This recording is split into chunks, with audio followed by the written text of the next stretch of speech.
we're live. We're live. All right. So actually, that was pretty quick, Daniel. I mean, we just connected, Benjamin and I. We haven't been on for long. So thank you, Benjamin, for being flexible, for joining this 11th episode of our Project Leadership Mastery series. From the name, it's about leadership. Our entire series, actually, even from its name, is about leadership, and it's like exhibiting or showing leadership in different ways, like whether it's by leading people to get the best certifications, or the certifications they need, or by succeeding in their projects, or by helping them improve their CVs, or about we've talked about different topics. We've had different people, even like helping people lead their way, or being leaders even in content creation. We had people who were specialized in AI and content creation, on people who are really focused on LinkedIn. So we try to diversify the topics, and we are doing this. Daniel and I are doing this as part of our give back to the community. Okay, because we teach project management. We keep talking about how you should give, how you should help, how you should support, and we told ourselves, what? Why don't we really do it, like show it by really giving back to the community? So we're happy to have you, and I think people would be so interested to really, deep dive into leadership, because we did not have a dedicated episode, for leadership per se. Okay, Sure. so why don't you start by introducing yourself to the community, because people are watching. Who is Benjamin? What's your career? What's your involvement in project management, etc., etc. Sure, absolutely. So, hi everyone out there on the internet and LinkedIn. My name is Ben Chan. I'm a project leadership coach. You can think of me as an executive coach for project managers. And what I really love being able to do is help empower, the overwhelmed, stressed out project managers and transform them into confident, strategic, resilient project leaders. And sometimes that distinction doesn't seem very, I'll say, separate. It doesn't seem very easy, but I guess the difference is you move beyond just the methodology, and it's layering all the leadership skills on top of it to be able to help you excel. And the journey of me becoming a coach really started from me coming out of university. I was a computer engineer, did some programming at a few startups and things like that, was actually not great at it. Overall, I would say I'm a mediocre programmer, developer at best. And at the same time, so much of it was being outsourced to India. And I'm like, those guys do it so much better than I can. What am I doing with my life? And that's where I fell into, somewhat accidentally into management consulting. And what was really interesting was just understanding how project management delivery, along with management consulting, just naturally blended itself together. And where I've made my reputation is being able to go and help organizations just deliver their engagements. And that's where it's been interesting, because when people say, hey, what type of industry do you deliver projects in? What type of projects do you deliver? My answer is yes, because I've worked in so many different types of industries and also so many different projects, right? So we look at fintech, oil and gas, government, agrochemical, banking. I've done a bunch of different projects there. And then even with the types of projects, everything from software delivery, C-suite strategic planning, business process improvement, financial modeling, a whole bunch of different things, even things like, creating a warehouse and whatnot. So for me, it's just kind of, I'm a generalist PM being able to help deliver. But what really got me into coaching was that people asked me to help save a lot of their projects, to rescue them. So these projects are in the dumpster fire, and they say, hey, Ben, help me get these across the finish line. Now, it's kind of weird, because I would say I'm not maybe the best qualified for it, because I don't have subject matter expertise in that area. And I'm like, why do you want me? How am I going to help you go and deliver? And that's where they've said, Ben, we know you can go and do it. Just use your project leadership skills to be able to get over the finish line. And funny enough, I'm able to go and deliver their projects successfully. And what that's asked me around is, two questions in my head. One is, what the heck am I doing that's right? What's allowing me to be successful, right? So that's one. But the second question that I thought was more important was, where was the support for the previous project manager that they had to be let go. And that's where I think there's a large gap for some of these project managers where they're struggling. And it's also not necessarily a safe place to go and talk about the problems that they're having. So for example, if a project manager is at a point where they may feel it's the project is very complex, there's a lot of things going on, and they want to be able to say, hey, I actually don't know what I should do next. If they tell the PMO that, the PMO will say, I'm sorry to hear you don't know what you're doing. We're going to go fire you and replace you with someone else that does know what they're doing. Not in the new PMO's mindset. You're PMO CP certified yourself. Yes. And PMI's mindset. PMI's mindset, we don't fire.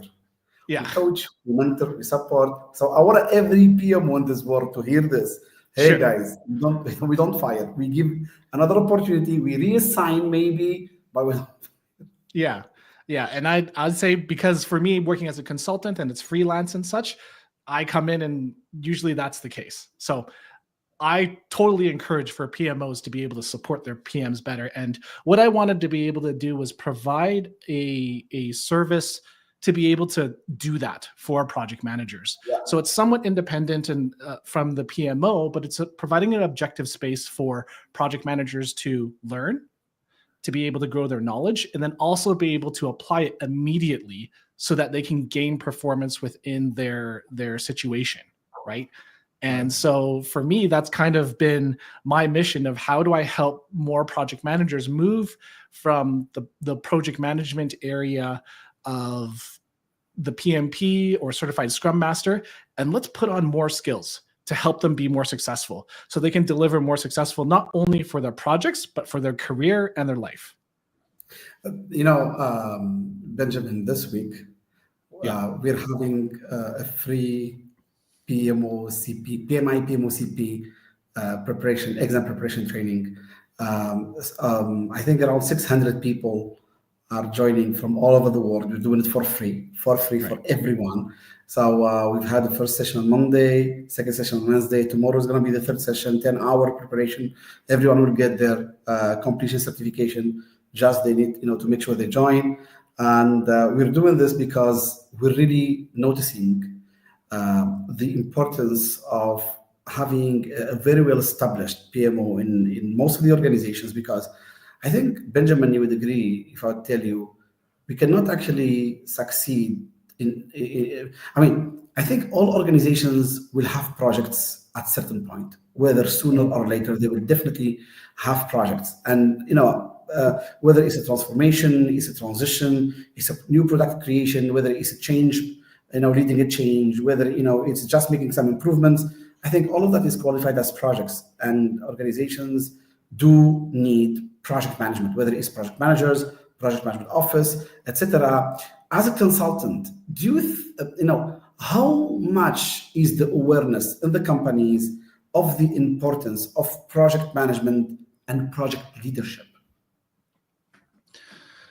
I think a lot of the time organizations view the project management of it is the silver bullet, right? Of if we put in the processes, if we put in the tools, everything will be sunshine and rainbows. I'm going to be running around with a lollipop in my mouth and it's going to be so great, right?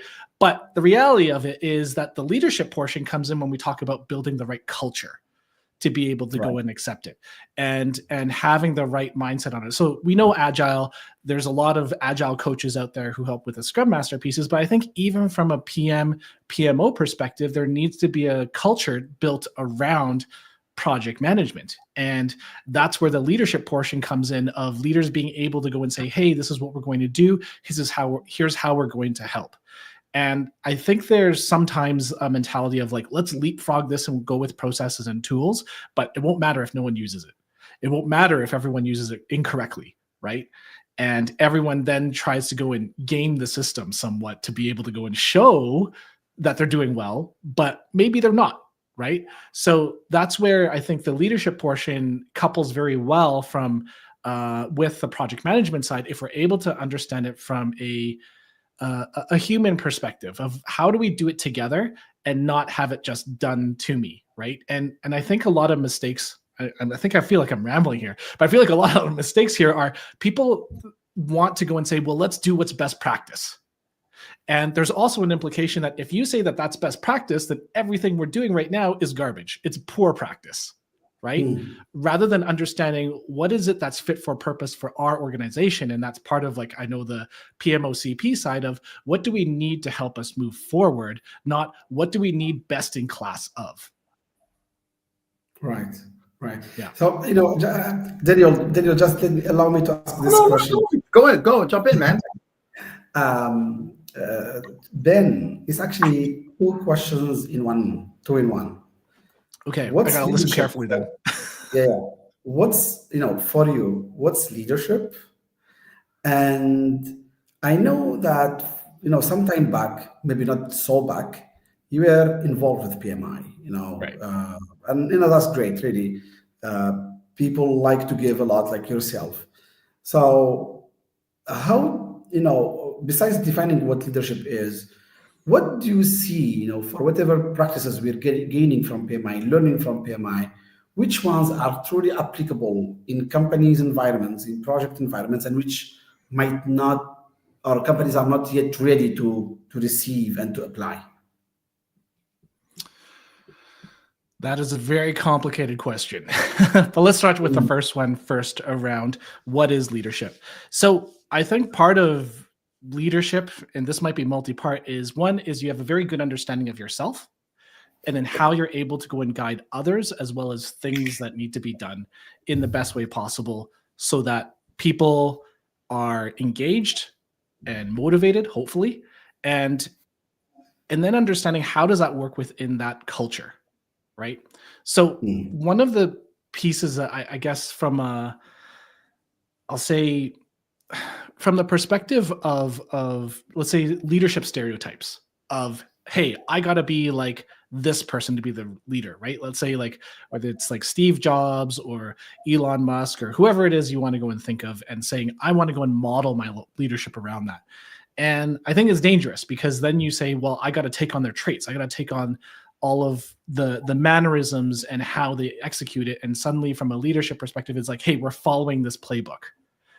And I think part of it is there's so many other complex factors that need to be considered and involved to be able to understand what leadership works. Leadership in the military may look very different from a corporation. So how you conduct yourself, how you speak, how you act, how you think, somewhat needs to shift a little bit inside of those areas, but it should also be around understanding who you are at the core. Okay. So I don't know if that answers that first question there. That touches a great deal of it. Okay. And I think your second question was around, and correct me if I'm wrong, was around just how organizations and corporations, how they're taking that in versus what PMI is putting out. Is that correct? Yes. If organizations, or which parts of what we are being taught by PMI or any other sources, which parts of leadership companies really accept easily, they try to apply, to encourage their leaders and their employees to apply, and which parts that seem or sound kind of complicated or not realistic, and they kind of push it back, like by saying, oh, that doesn't fit with the company's culture, or we're not ready, or something like that. Yeah, I mean, the way I view, let's say, any methodology, right? Let's say it's Scrum and Agile, or it's the PMI and you have hybrid, Agile, waterfall, predictive, whatever we want to go and call it, right? They're all just areas to understand how do you best run a project. And if anything, all of those things can be applicable and also not applicable at the same time, right? And as a consultant and as a coach, the answer is always going to be, it depends. It depends on what your organization culture is set up like. It depends on what your people are like. It depends what you're working on and how much due diligence there needs to be on it, right? So if somebody's working on, say, a piece of software that maybe it's like a video game, right? Versus a piece of software that's inside of medical equipment, there's a lot of different nuances that need to happen to say, hey, we need to be more rigorous on these areas or less on others, right? And so those levers and pushes and pulls of how that all comes about is all very different to be able to pick and choose what you want. And that's why for me, it's always not necessarily, again, best in class or best practice. It's what works for you, what works for the organization, and understanding also you are actively choosing to not have those things because maybe it doesn't work, and that's okay. It's just that you should be making an active decision as to what would work and what doesn't, versus it's just because I like it, right? Right. Yeah. Right. Yeah. Daniel also is running an important series about leadership, Daniel, right? Yeah, no. And thank you so much, Ben and Ahmed. Good to see you again on here. Although we talk 5,000 times a day. Good to see you. And Ben, again, thank you so much, man. You know how much I love your stuff, man. And when me and Ben were at the event in DC, I got to hear some of the closing session that he gave, and it was very much about this in many ways. And I thought I knew a lot of stuff, and I do know a lot of stuff. But Ben, in the short time I had before I had to leave, I learned quite a few things, and even kind of re-rationalized the way that I thought about some stuff. But this is such a great topic, right? Because again, PMI has certifications, all these great things, and then there's the real world of project management. How do you fuse those together? A lot of times, also, even the title is project manager. It's not project leader, although it probably should be in many instances, right? And because at the end of the day, you're not really delivering projects. You're delivering projects ran by people, and people deliver projects, right? And if you can't get those people to work or function or go in the way that you want, nothing's really going to work out. You could have the frameworks and all that other good stuff. If the people aren't doing what you need them to do, it doesn't really matter. And I could even see it in the chat. A lot of people are talking about emotional intelligence, and that's why I like so much of the stuff that you always talk about, and a lot of the things, the sessions I've seen you share on, Ben. And one of the things I talked about, just like you, we talked about hundreds of thousands of project managers over the years. And especially in the last year or so, I've been trying to work on some of the stuff I'm working on. And a lot of their questions that they have are, again, we're a project manager. We do this, the frameworks, the process, procedures. I see you posting about leadership. I see other people. We hear it in the work. A lot of them don't see it in the work. They're very much stuck in this task orientated, check the box, deliver the project. They're not really either developed, maybe even their leadership doesn't know how to do it, how to make the culture that allows that to happen. Or maybe they work with project managers that never have been in an environment where they allow real true project leadership to develop or foster or really help guide them, support them. I've worked with lots of PMOs that did that great. I worked at a lot that did very much what you said, Ben. You're out the door if you say those kind of things, right?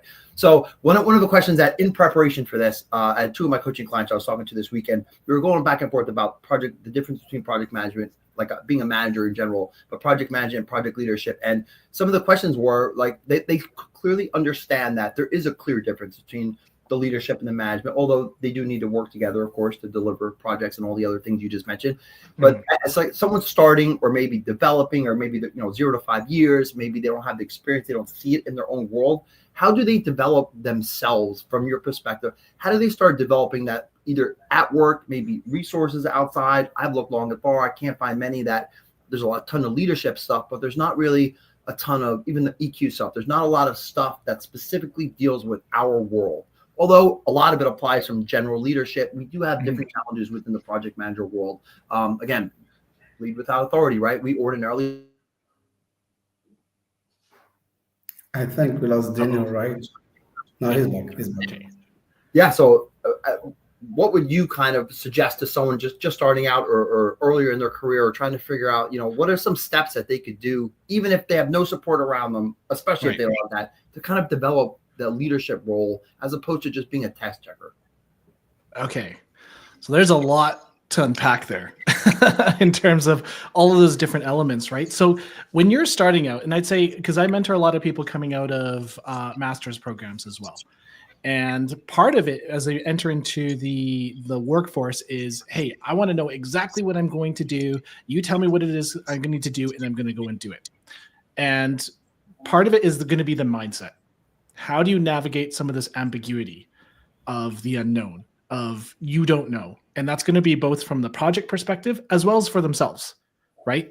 So from a project perspective, we can look at it and say, well, there's probably a lot of, it'd be nice if everything slotted into this wonderful Gantt chart and it was 100% accurate and all the estimates worked and everyone's like, hooray, now we just follow the schedule and we'll be good to go and run off to the races, right?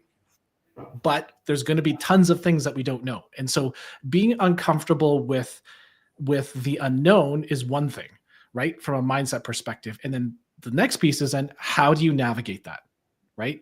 And this is where it's going to be both from a technical perspective as well as I'll say from a power skills perspective. From a technical piece is like, what are the things that you would need to do to be able to uncover the unknown, to be able to dive into that, to ask those type of questions so that you can, I guess, build it back into the technical space of like, how do we get the budget? How do we get the schedule? All of those type of things, right?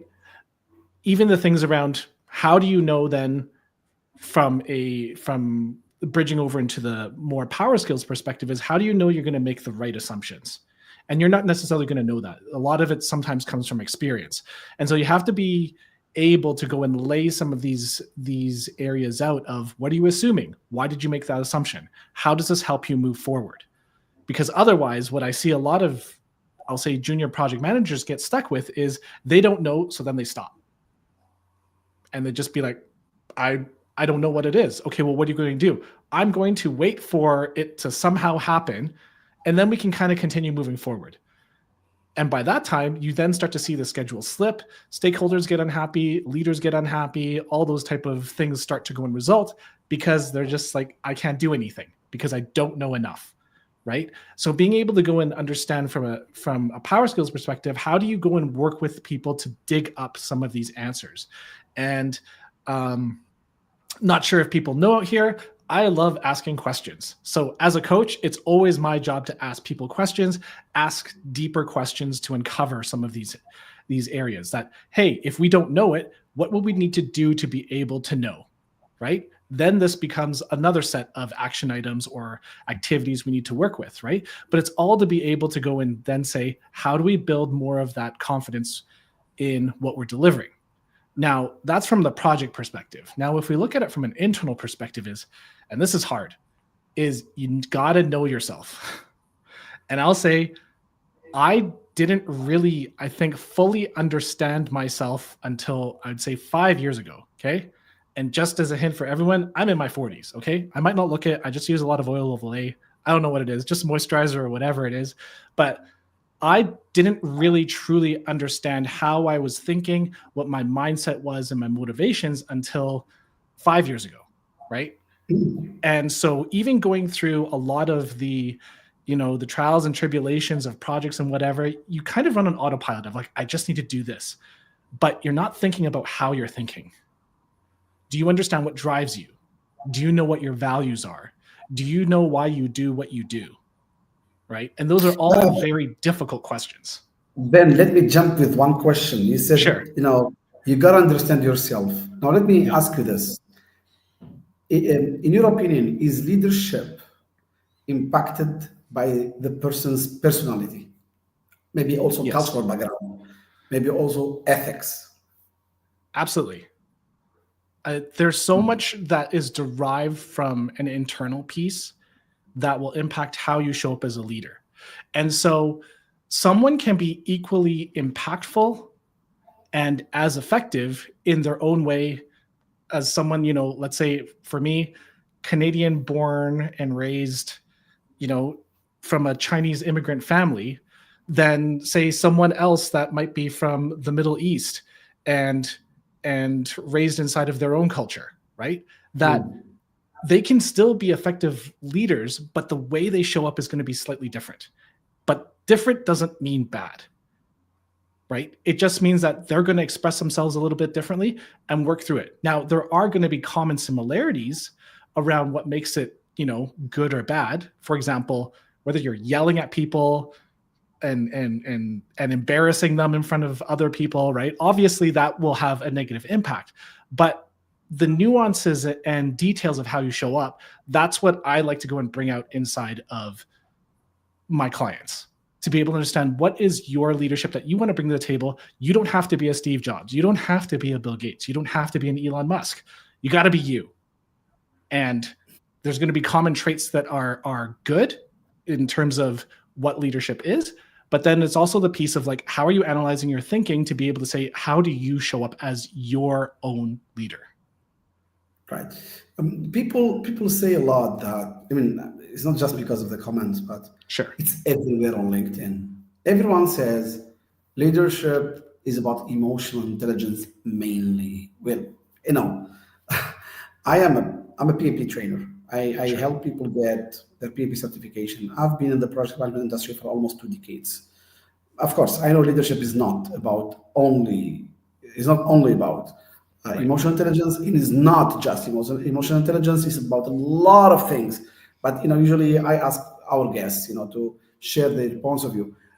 In your opinion, how much is the percentage of emotional intelligence mastery, or let's say mastery or utilization in the spectrum of leadership, in the entire leadership, which everyone should exhibit and Oh exercise? my gosh, there's so much around it.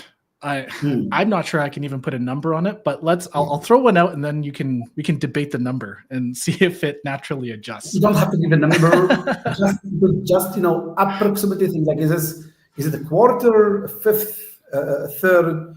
I Those are don't know. numbers. But we'll say I'll start off and just say I think it's a great starter, but it's not the whole thing, right? Yeah. So do you have to start with it? Absolutely. Is it 90%? I'd say no. I'd say maybe it's like, let's say 10, 15% and whatnot, right? Because there's other elements that I think get underrated. Like for me, again, asking questions. Do you know how to ask good questions? Questioning, right? The power of inquiry. Do you know how to do good decision making? How is your critical thinking and how you work through bias? What is your creative problem solving like? Even if you have great emotional intelligence, if you don't have good communication skills, that emotional intelligence doesn't really matter, right?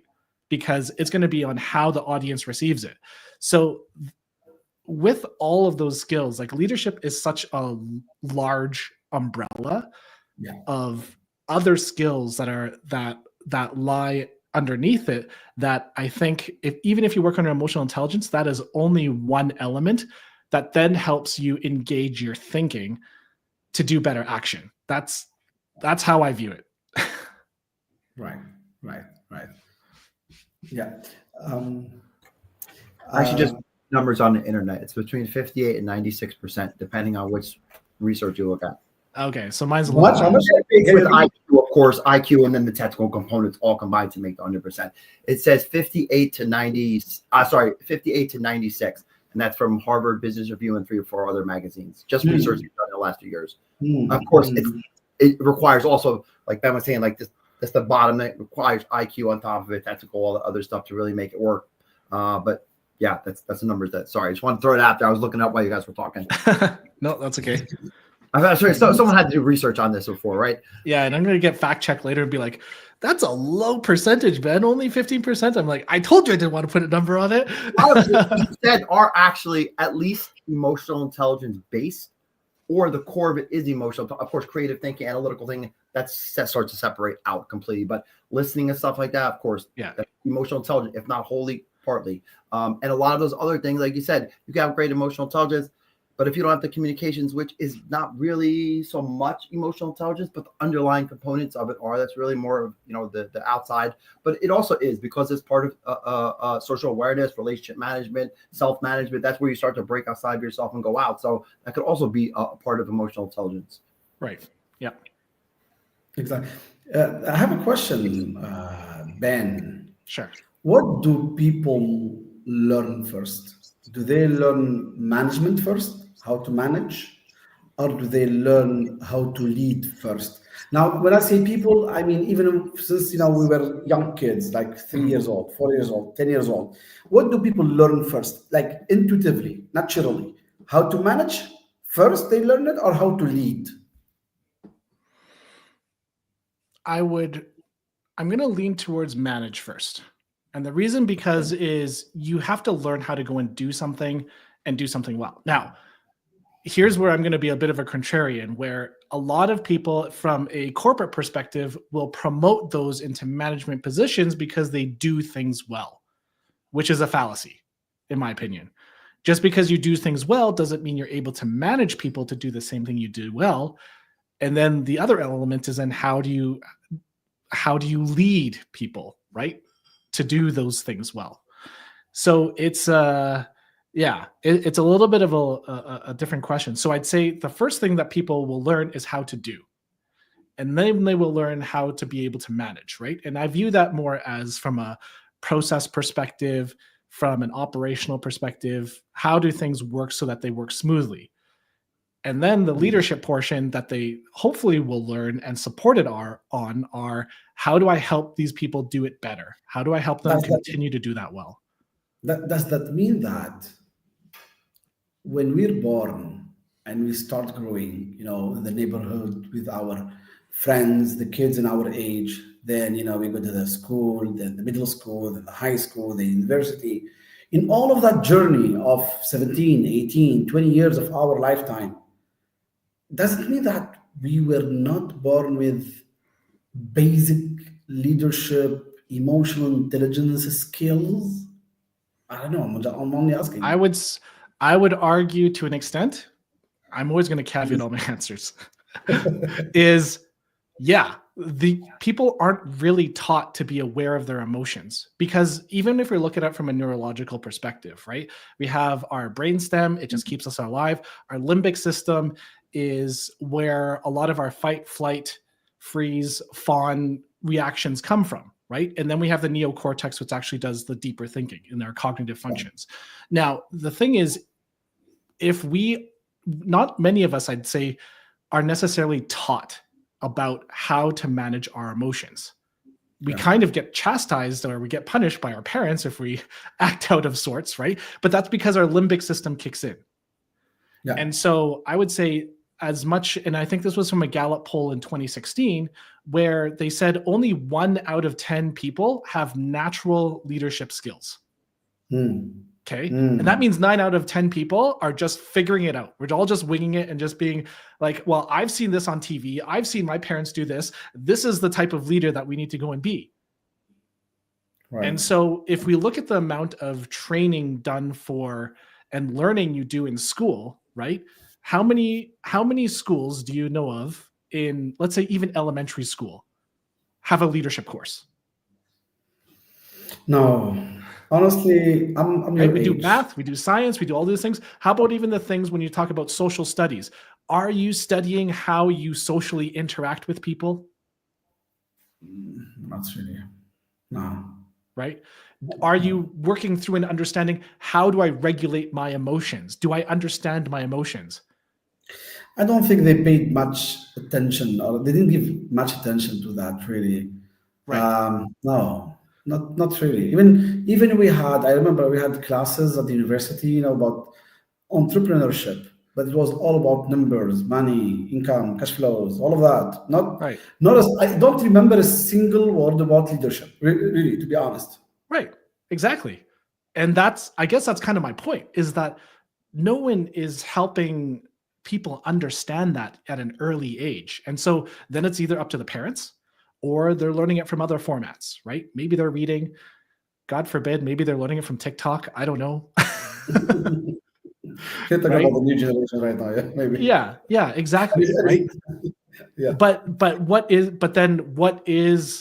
the principles of leadership that we need to go and follow, right? And if we're talking about things around self-awareness, are we helping our younger generation or even people now understanding why do they feel what they feel?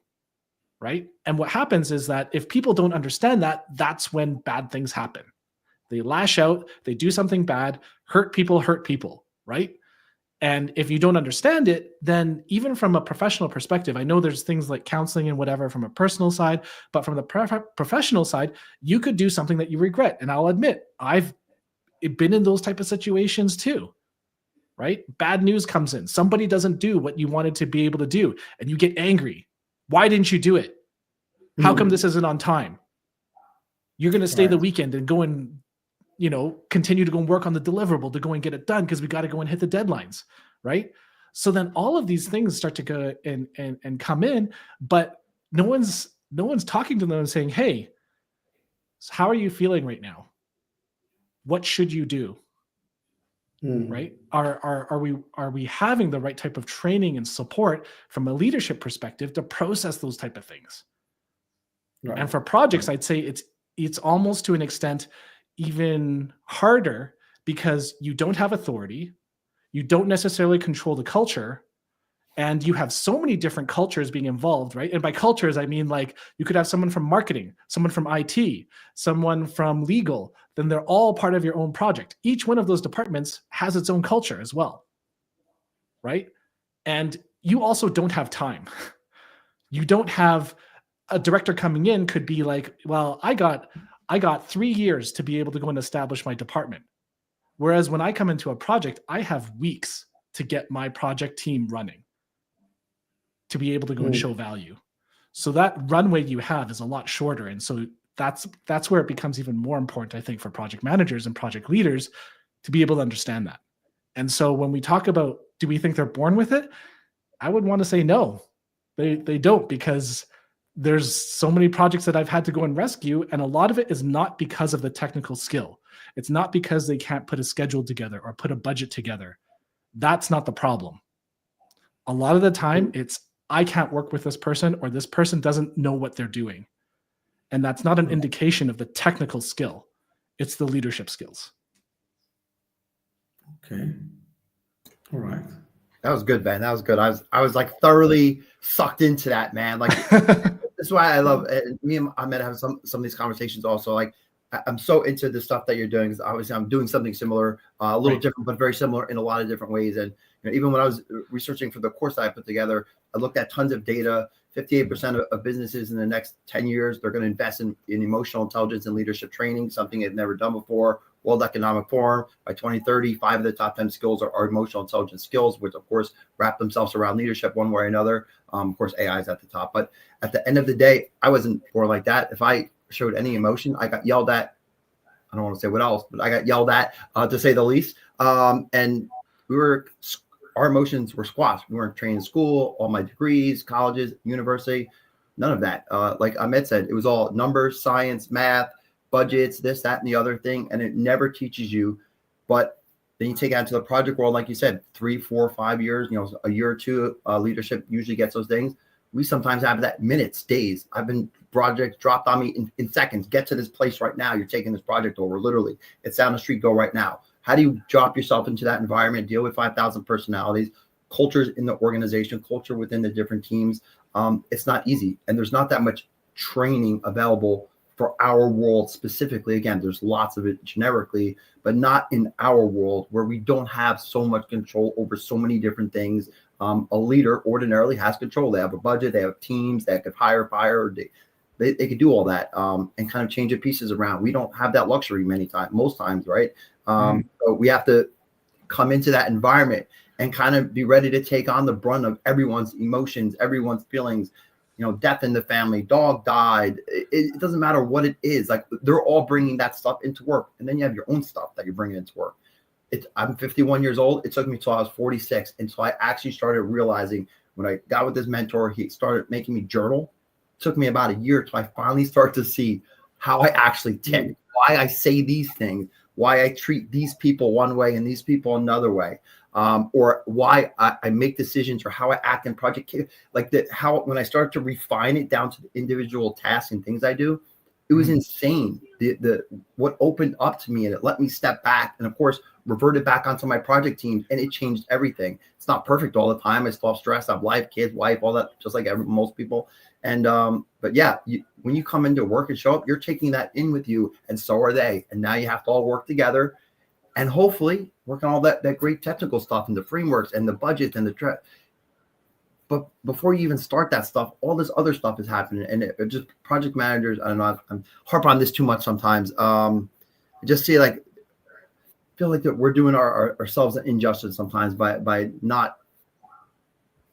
people not talking about this more, because then I hear it. I'm sure you hear it. I'm sure you experience it in class. You're seeing the other side of that, where these people don't have training, they're failing, or they think they're failing, or maybe they're not doing good, or think they're not doing as good as they should. And a lot of that is just because someone never told them, someone never showed them. It's not in the culture. Their leadership doesn't talk like that. They're not supported. It's not in their 360s. It's not in their reviews. all of those components aren't in place. So what do you? You're the project manager. You don't have time because you have 16 projects going on, 4 more coming down the pipe, 30 different teams going on. And when do you have time to kind of figure all that stuff out? You don't. And then what? And then your career goes by 20 years and you're burned out. Your hair looks like mine. And, you're not me, but, you're hating life, right? Or you want to change careers. And I see it too much. And it just saddens me because I know how awesome PMI is, the baselines they built, the frameworks, and you add this stuff in, the work I've seen people accomplish, and just makes me upset sometimes when I see people, because a few of these conversations 5 years ago, 2 years ago, a month ago could have changed the way they see things, their perspective, how they work, how they operate, how it affects other people around them, the legacy they leave, and it just rolls down. And when you bring all this good stuff to work, all this work you've done on yourself, it goes down to the junior PMs and the BAs and the people around you, and then they start to act because they now see a representation of someone that has actually done this. And it's just like Marshall taught, you see how your project managers, people feed off that. There's a part of your brain that reacts to that. Your project manager is upset and nervous, you're going to act like that also. And then you just create an environment. If it's the other way around it, and you're creating that positive environment, you've done some work on yourself, and those other people are going to go off and go to other organizations. They're going to bring that stuff with them and hopefully do that to other people. And then, so on and so on and so on. Mm-hmm. No question there. I was just saying that. There is something I didn't see many people talk about, Ben. Yeah. I've been in the industry for almost 20 years. I haven't seen that much leadership roadmap. The leadership roadmap. Listen to this. When I was at IBM, many people thought that the project management roadmap IBM had put for us, like you start as a PMO support, then a junior project manager, then project manager, then senior project manager, then a program manager, then probably a senior project executive or a project delivery executive or whatever. They thought that's you grow in your career, you follow that roadmap, and you jump from one position to a higher one in the project management, and for them that means you're becoming a better leader. Actually, I've seen people with the title of a delivery project executive or a project executive, and not everyone was a true leader, to be honest. It was, most of them were focusing on numbers, plans, numbers, most of the time now.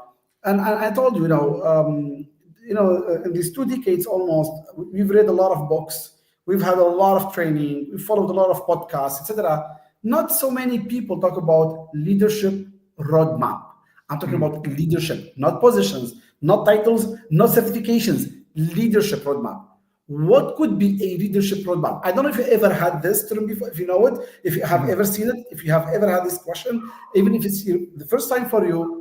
In your opinion, even just trying to articulate, what would be a leadership roadmap? So it's funny because that's kind of what I've designed my program around, right? That I'm putting together around a group coaching. Is the first part is you have to understand yourself, the self-awareness piece. You got to know yourself, because otherwise you're going to be doing things and either you're not going to be doing it in the right way because your motivations and values, whatever, are a little bit different than what we'll say the base level should be for that type of action, or you're going to not necessarily believe in it, right? I'm doing it because I'm told to do it, but not because I want to, right? Okay, give us also a time frame. For example, knowing yourself, how long will it take? A month, a quarter, a year, a lifetime? Try, each time you bring up a stage, tell us how much time you think it would take. Yeah, I mean, I would say if you really want to deep dive into yourself, that could be anywhere from, let's say, a month to your entire life. So I know it doesn't answer your question, but the reason why I say this is how intentional are you and how willing are you to be able to dive into those uncomfortable areas? That is the hard part, because it's very easy to say, I'm great at doing this. I'm awesome at doing these things. But for you to look at yourself and look at it and say, I really suck at this. I need to improve on these areas. And I know I need to improve on these areas, right? And understanding your gaps, That is a very difficult piece to do because a lot of us, from a bias perspective, we will overlook it or we will justify it. Right. Mm. And that's almost even harder because then you have to counter the justification. I'm not good at writing because I never did a lot of that when I was a kid. So it's okay. Right. And you blow it off. I don't need to go. I'm not great in meetings. I'm not great at public speaking because I'm an introvert. Mm. I heard that. Right. But those are excuses. Yeah. Those are your own obstacles and blockers to actually helping you understand, well, what could I be? So from a self-awareness perspective is not only just understanding what you are, and this will be a different kind of soapbox I'm on. And this is why for me, like some of the personality tests and such, I don't like them. Wow. Because they tell you where you are right now. But a lot of people will then dictate, well, this is all I'm going to be. Mm. And I want people to understand that personality test doesn't dictate what their future is. Mm. There's a lot of attributes that might still stick with you as part of who you are, but it shouldn't impact where you want to go. So for example, the introvert and public speaking one is a very, very common one. I can't do public speaking because I'm an introvert. That is wrong.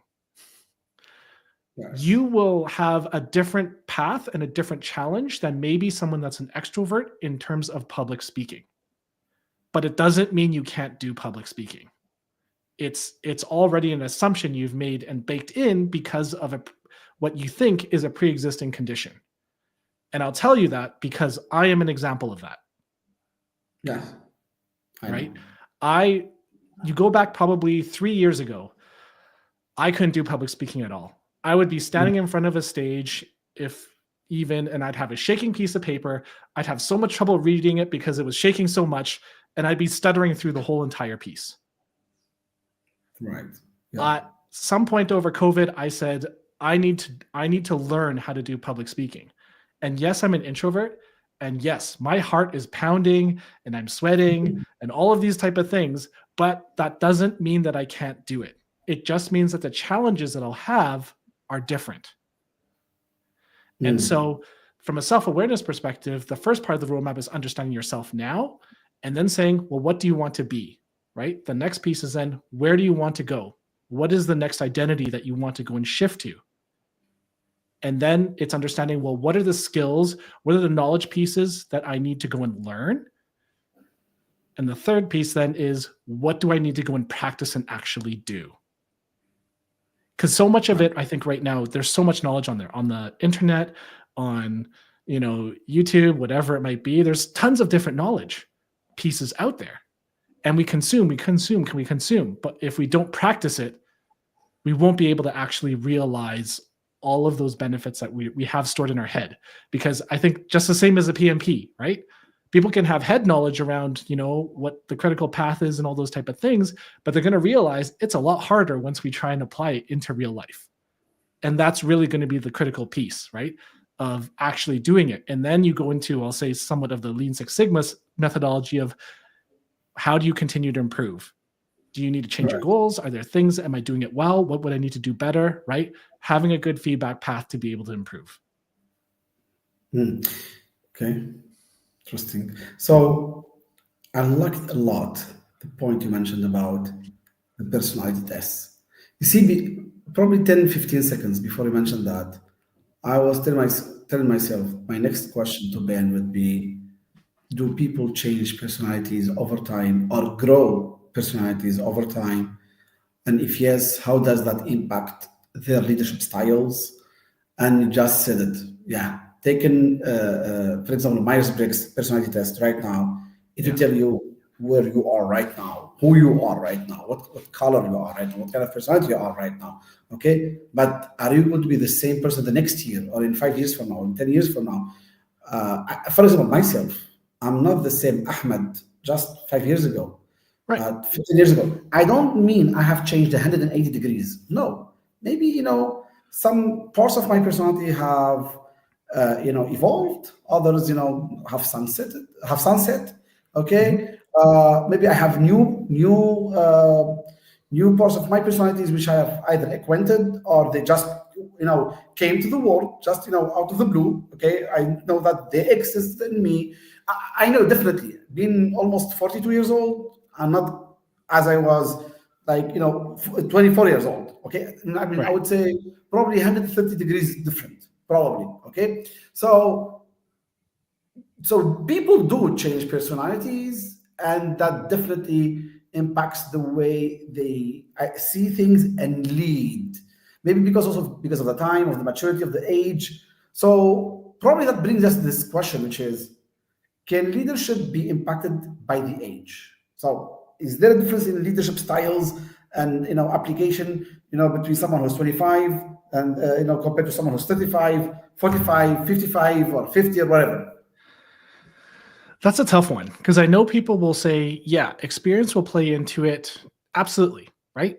But everyone's experience is a little bit different from where they're coming from, what they did. Like, I know some people, they were working in their parents' restaurant when they were really, really young, where other ones were playing Nintendo the whole entire time. Right. Their capacity of what they've learned and what they're doing is all going to be very different. And so it's hard to go and be able to go and say it is absolutely based on their age and all those type of things, because what their own personal experience, as well as what is their own innate, I'll say, personality, even though I just already dissed the personality test, what does that look like? And to an extent, I would say a lot of it's going to be adaptability, right? How well are you to go fit into new areas that you're not comfortable with? And then, another piece is, what is your ability to learn? How quickly can you learn and how quickly can you apply it?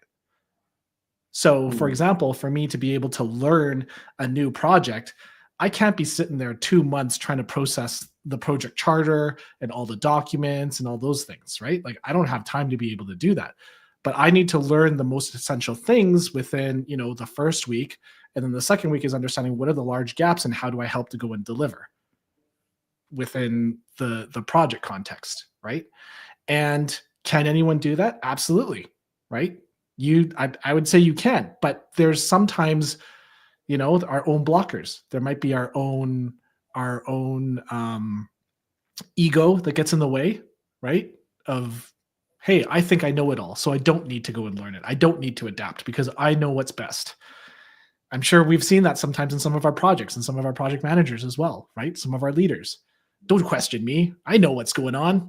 Don't talk to me about it, right? Yeah, but I think then even how to navigate things like political situations with somebody disagreeing with you, somebody that is roadblocking you and you don't know why, and you have to try and figure that out, right? Somebody that's had a lot of interpersonal conflict might be able to figure that out a lot easier than, someone going through school or whatever, right? And sure, that comes with experience, but is experience strictly based on age? Part of it. Is it the only thing? Not strictly, yeah, but predominantly. Only because it contributes to more experience. If you have a lot of great experience in an earlier period of time, that then will start to go and balance out, if that makes sense. Yeah. Do you agree, Daniel? No, that was a great question, man. And I actually want to ask him the same question. I just was writing it down before, but no. And again, great answers, man. And I'm so glad that we had this session on. And again, even on the chat, a lot of people are kind of commenting on addressing some of the things that you just talked about, Ben. So, with that being said, we've all kind of, agreed that, there's, well, I don't know if we agree, but there's not really that much training and stuff. But if we're trying to keep it within the organization, and we're talking about, more of a senior project manager, project leader, whatever the case may be, he's definitely someone that has a little bit more experience in the project world within an organization. Like, this is my own personal question to you. Do you feel that, and I've asked people on LinkedIn this before, I've got mixed reviews, feel that, like, as a senior project manager or someone, maybe you don't even have that title because, different organizations are different, but you have a senior leadership type role within a project, a world. Do you feel that it's like, again, not mandatory like on a job description, but do you feel like it's mandatory for you almost, especially if you have junior PMs or PMs working with or around you, to kind of mentor those people, especially with all the great knowledge that you have to give it back to the next generation? or do you think that's something that they shouldn't be? And you know, again, like Ahmed asked you kind of a two-part question. That's the easier one. I think the next one would be, actually that's the harder one. The easier one would be, you know, your take on like coaching and mentoring within the work. And again, I'm not talking about outside our little project bubble, just within our project team and the direct people that we touch every day. What are your feelings about kind of how that works? Should it work? Who's responsible? Again, maybe any frameworks, guidance, you know, great things, tips that you give to your clients or some that you're coaching clients. And again, really the difference between mentoring and coaching, everyone I talk to thinks that they're exactly the same, and they're completely different in many areas, not everywhere, but many areas they are completely different. So again, first one is, you know, do you think it's a responsibility, you know, in a more senior role to kind of help mentor, guide, coach, you know, lift up the next generation of people within your team, especially the PM team, maybe not PAs and stuff like that. But, and then the second one again is, you know, can you explain the difference, at least from your perspective, difference between mentoring, coaching, and of course, you know, some of the things that you do in your role and work, and as a, you know, helping other clients do this, to either develop a full-fledged coaching program or just coach the people around you or even a client? Sure. All right. So we're going to I'll try and tackle them and dissect them out here. So the first one, is it the responsibility of the senior PMs to be able to go and, I'll say, provide the guidance to more junior PMs and such on the project or on the resource? And I would say, idealistically, yes. Yeah.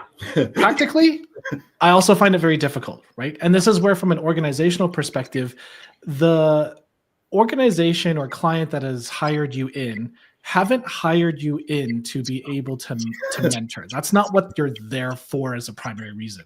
You're there to go and deliver their project. And guess what? If you're a senior project manager in those areas, you're probably super busy. You're probably, you know, working around trying to figure out everything that's going on with that project for you to be able to then say, you know what, today I'm going to go and mentor my group, right? And meanwhile, everyone's kind of like, dude, we got meetings to go to. What's going on? It's like, I'm mentoring, right? Like it's hard to be able to go and do that. But at the same time, you also have a perspective to go and mentor people as you go along. So for example, the way that I like to go and work is that as I make decisions and whatnot, I love to be able to go and provide the background of how I came to those conclusions or what my thought process was in it, right? A lot of the time, well, I'll caveat this. I don't know how other people work, but I'll say what I see a lot of the time is sometimes people will go, here's what I want you to go and do, right? And maybe to the project coordinator, and then off they go, right? They go and get it done. Versus, here's what I want to do. Here's how I came to this conclusion. It's a little bit extra work on terms of my part, but it helps out them understand my thinking around it. And also then if I'm able to go and discuss some of, let's say, the issues that are around the people side, right? The stakeholder management side of it this is where it can really shine, of discussing, well, what do we know around how people are acting? What's the psychology around it, right? And we can have a really good discussion on it because it's very applicable to what our next steps and next actions are going to be, right? Do we know why that stakeholder is behaving that way? What would we need to do to be able to do that well? Yeah, I could go up and escalate it and have their boss yell at them, or we could try and work with them and see what a different option is, right? There's a lot of different areas that can be kind of looked at from that perspective. And so that's where it's a little bit of coaching and some mentoring. But I'd say from a coaching perspective versus mentoring is, when organizations are doing their mentoring, it's a lot of, we'll say, senior PMs relying on their past experience to provide guidance, right? Advice. And I'm not saying that's bad. It can be good in certain situations, right? But from a perspective of advice, guidance, and providing that, it could also be somewhat inaccurate, or it may not be necessarily the greatest advice to go and give. So for example, maybe I've worked with this client before and I said, oh man, that one sponsor, yeah, he's a pushover. Just tell him whatever you want to go and do and he'll do it. And the junior PM would be like, oh, okay, great, I'm going to do the same thing. And then they do it. And then the next time they're like, hey, I need help finding a new job. Right? And that's not going to be helpful for anyone.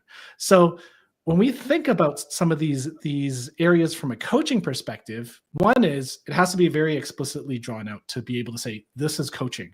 Because if you don't understand what coaching is, it can be a very, very frustrating experience. Okay. Because it's not providing advice. It's helping the other person be able to go and figure out what is the answer to their problem. And what that looks like is, hey, I'm having trouble communicating with this sponsor. And maybe my question to them I'd say, hey, do you want to be coached on how to be able to do this? Great. Okay, so if we're going to tackle this problem, what is your understanding of how they like to be communicated in? Right? They got to come up with the answer. With that, what do you think the key messages are, right? So it's helping flush out a lot more of those thinking processes to be able to go and do it. So that's where, for me, the question asking is very, very key and important, because it helps them develop their own skills and resiliency to do the work versus me just saying, hey, do this. You go and do it. Instead, they come up with the answer, they own it, and they are accountable to delivering on those actions that they've created.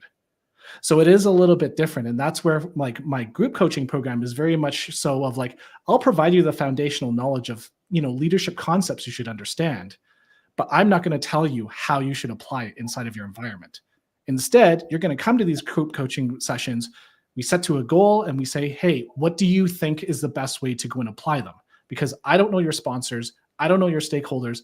I don't know your scope. I don't know your budget. I don't know all of these things, but you know who does? The person that's being coached, the project manager, right? And that's where we get the wheels spinning to go and understand, are we building a good solution to be able to move forward? So it's not as intuitive as to what coaching is, but for me, it's always been very powerful. Like I have coaches that have helped me do career navigation as well as just leadership improvement. And even some pieces here on social media of like, well, what do you think would be the best post? It's not just like, hey, I just got to follow a formula, right? Sometimes I just do things in my own way because I like to. So yeah. Ben, stay on that topic. Stay on that topic. Absolutely. There is an interesting question here from Marwan Younsi. He's asking, with the rise of AI-driven analytics in portfolio management, we have more data than ever before. However, true expertise often manifests as a gut check that contradicts the data. So, can you describe a specific moment where the metrics gave you a green light, but your intuition screamed red light, and how did you frame that narrative to stakeholders without looking unscientific? All right. Who's answering that first? No, you go. You first? Okay. Please. All right. I'm going to spill my guts on a little bit of a spoiler of what I like to go and somewhat teach about, right? So this is actually from a book called Decision Quality from the SDG Group. It's a consulting group out of Palo Alto. And before, like my consulting group had work with their group, and they do like large decision-making models, lots of data, all of these type of areas. But it really boils down to 6 different elements to understand, are you making a good decision or not, right? So the first one, do you understand or frame the problem properly? Because if you don't understand the problem, it doesn't matter what your solution is because you're solving the wrong problem, right? The next one is, do you have good options laid out? So do you know what all the different alternatives are of different decision options you could go and take? Very often people will have a binary decision, yes or no. It'll be like this or the opposite of it, or this or nothing. And even when my project teams come to me and they say, hey, we got 2 options for you, I'll be like, great, come back to me when you have a third. Because you haven't thought creatively enough about what the options are. And a lot of the time, I'll say like 75% of the time, and this is unscientific, is they come back to me and they say, that third option is better than those other 2, right? So have you thought about what those are? The next piece is around, do you have enough relevant and reliable data? Do you have those elements? And this is where it can drive into this AI-driven analytics piece of like, sure, you have all the data, but do you have the relevant and reliable data for it? Because some of that data can be complete noise. It's irrelevant. It can look good, but maybe you actually don't have enough data, or you don't have the right data. And that's slightly different, right? Another element then is looking at your trade-offs and criteria. Do you understand all the different elements that are pushes and pulls on it, right? So say, for example, a very easy one is, hey, if I want something faster or higher quality, it's going to cost us more, right? There's things that are going to naturally pull on each other, but you also have to understand, what do you value? What are the things that are actually decision makers inside of your decision?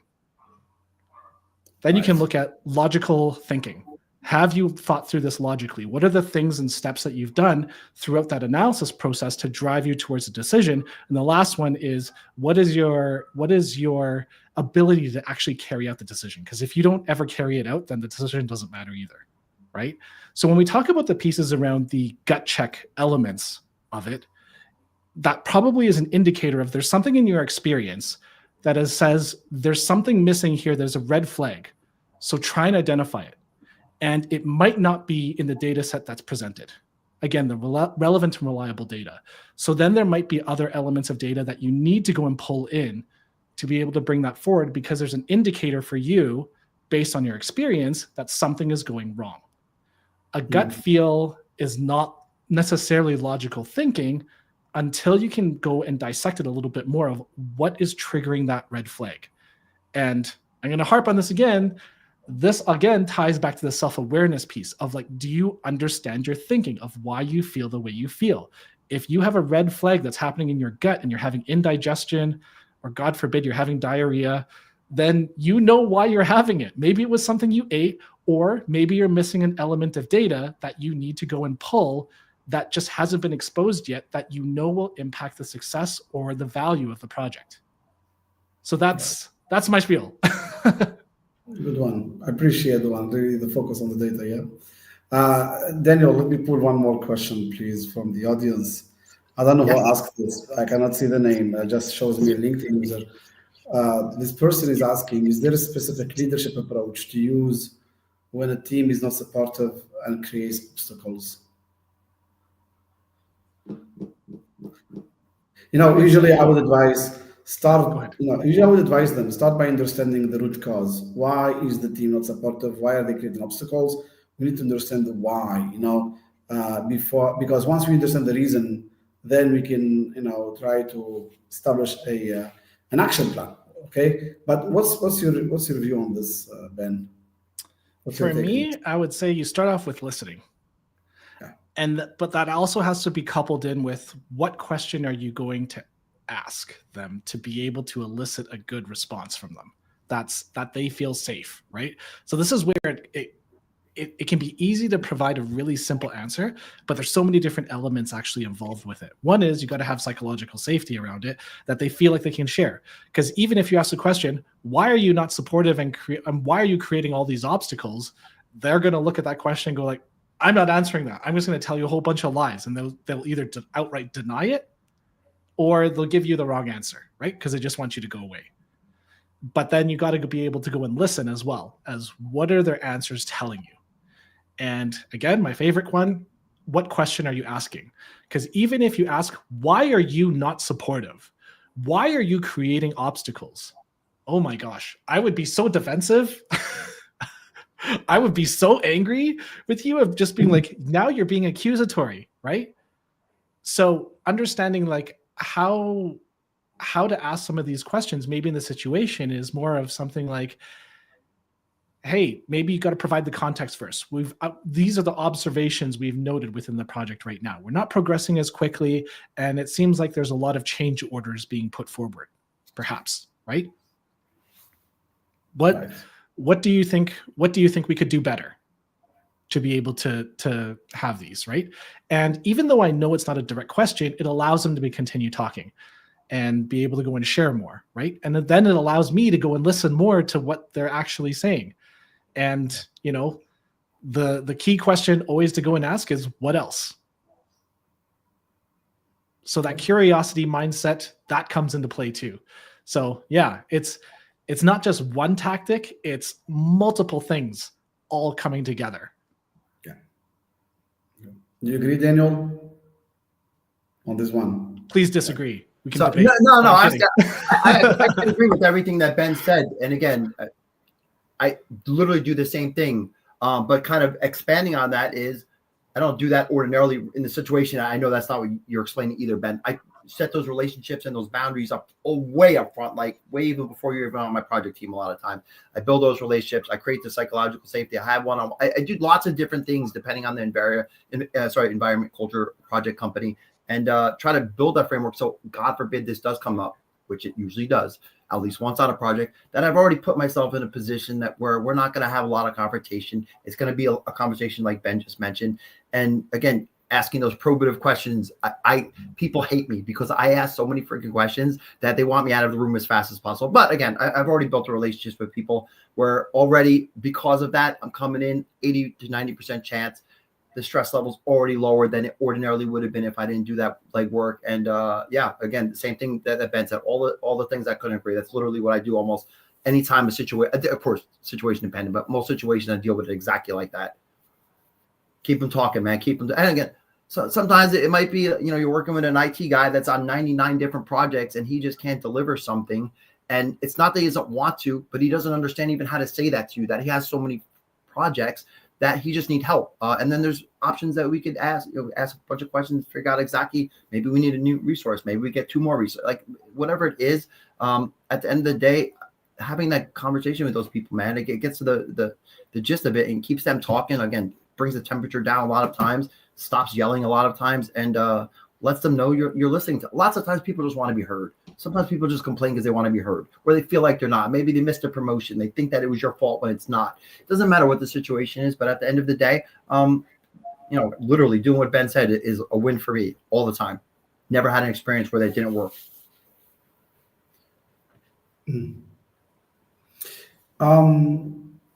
Ben, I have a question. I was Googling, checking if there is something called International Leadership Day.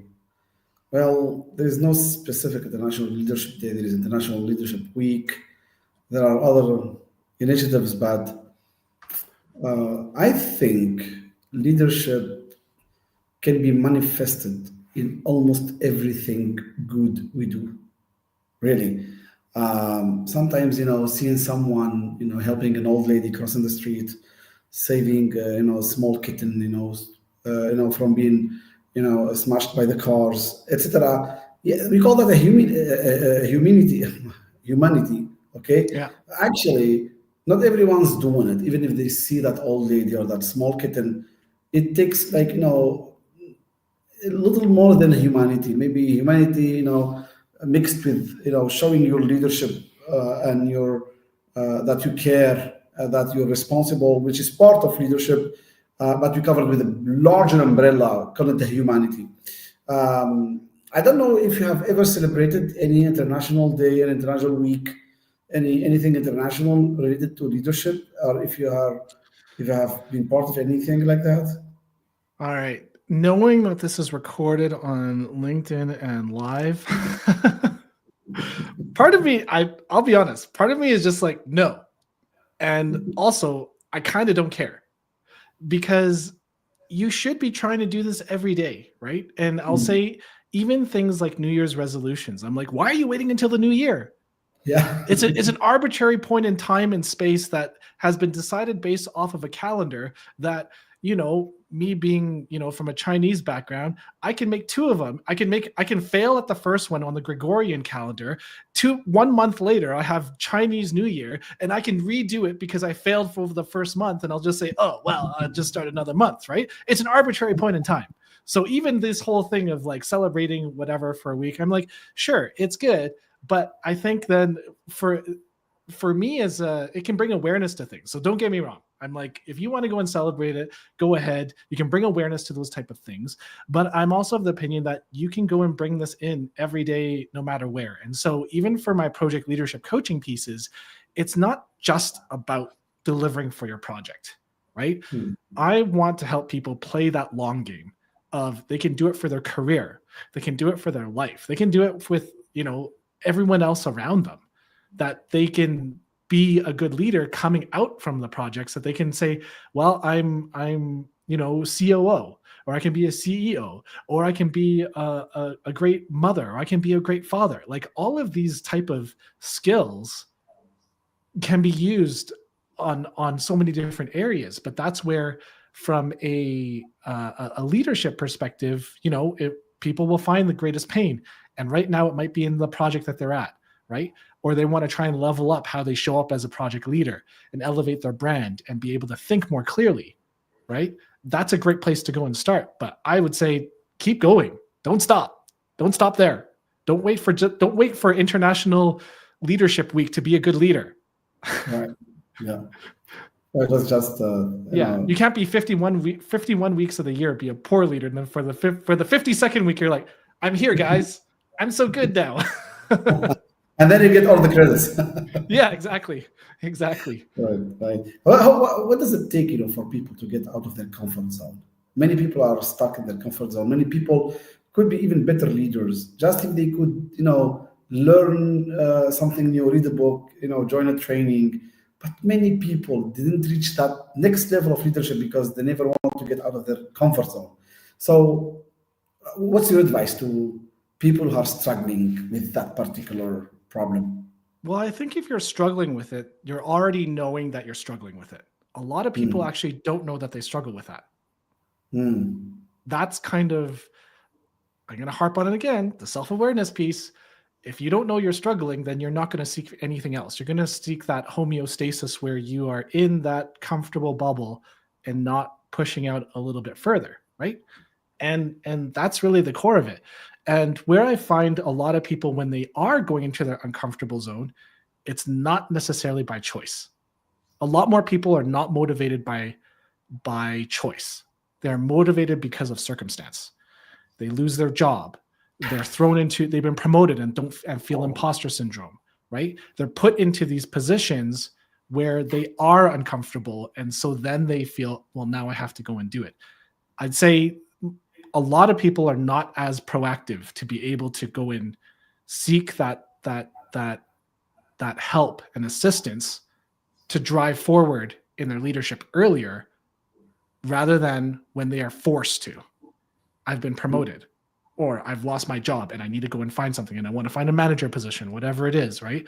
That's when people hit those type of situations, sometimes they have it. Or maybe they have something even more tragic, right?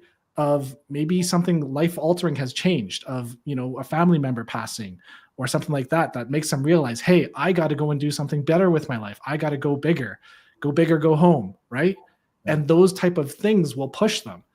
And so I think that's where, again, not a scientific number, but 75% are probably pushed because of circumstance, whereas there's a small amount that are self-motivated to be able to go and do it.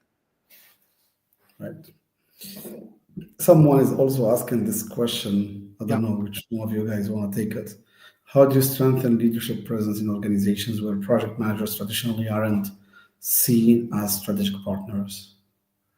That's common, actually. That's very common. Yeah. It's a common piece that I hear from project managers of where the comment back to them of why they're not promoted or whatnot is, you're not strategic enough. Right. And then there's left standing there going, what do you mean? what do you mean I'm not strategic? I'm delivering what you asked me to go and do, right? But the organization will see it as tactical. And so this is where, if you want to strengthen the leadership presence, is then you got to show up as that leader. You have to be able to go and highlight what are the impacts to value. You can help understand how does this impact into their strategic decisions of what they're putting forward, right?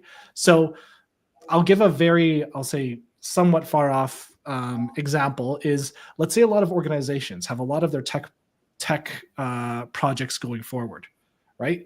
And then COVID hit. And all of a sudden, things like working remotely, VPN, became the primary project pieces to go on.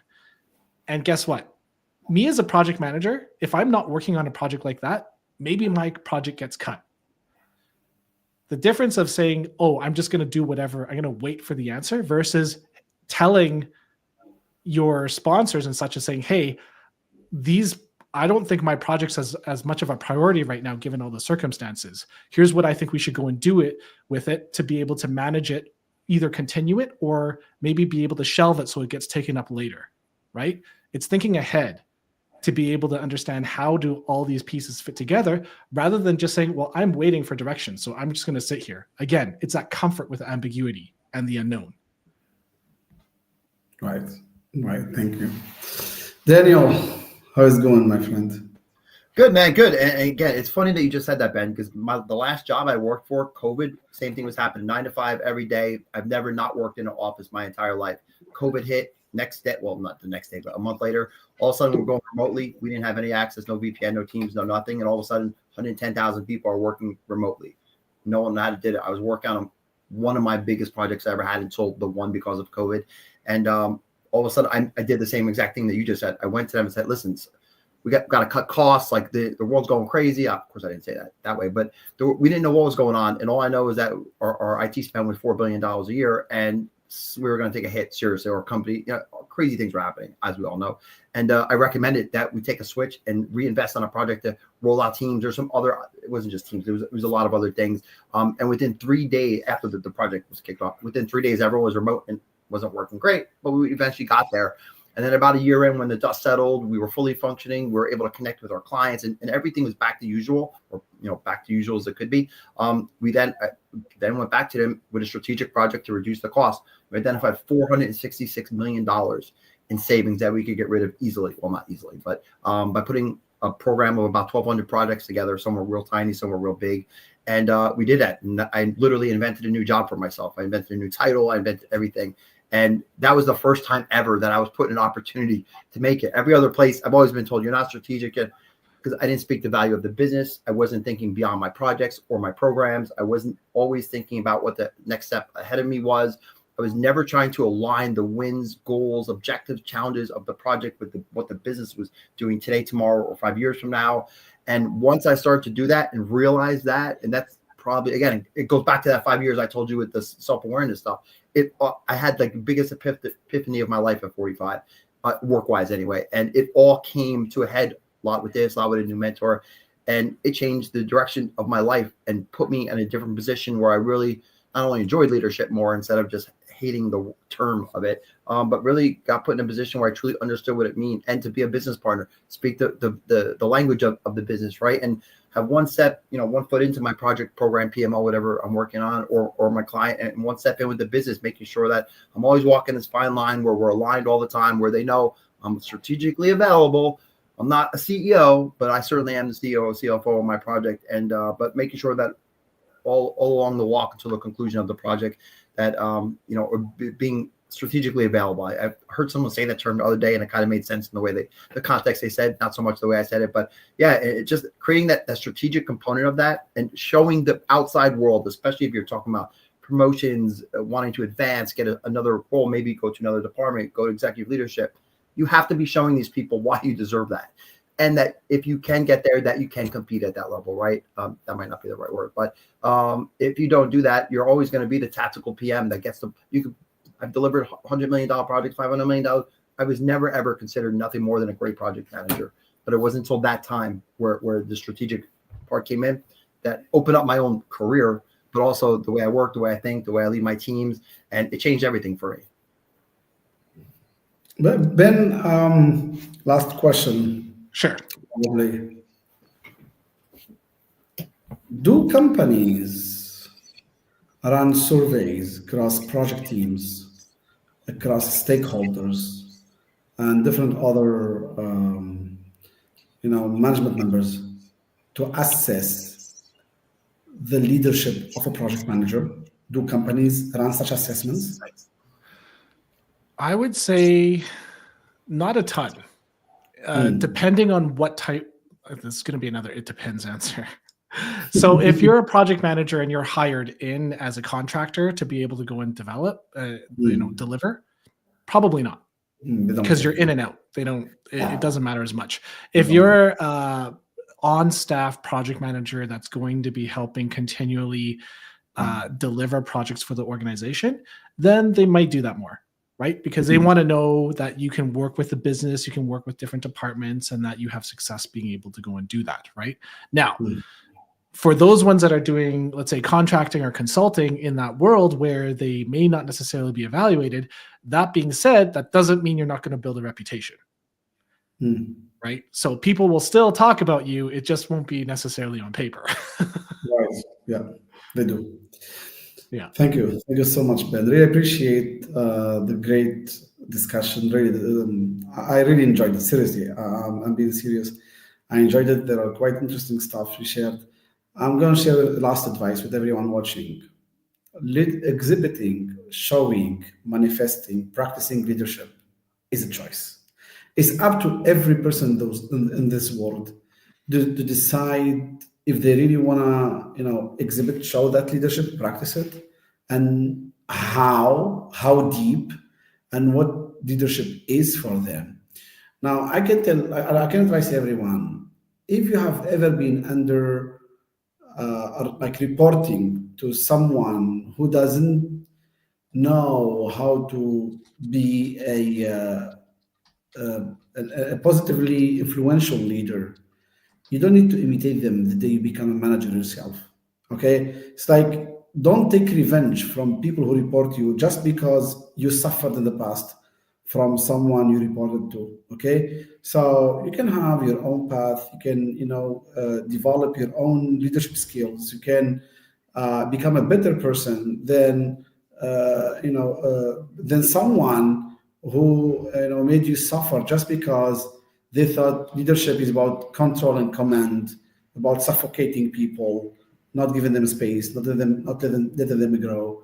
So and leadership is not just about listening to people, showing empathy, guiding them, coaching them, supporting them, or applying emotional intelligence, all that. No, leadership is also about being authentic, about being responsible, about making sure the project will really succeed, will bring value to the company. You're being responsible, really, like, and it's such a huge topic. I think an hour and a half is never enough.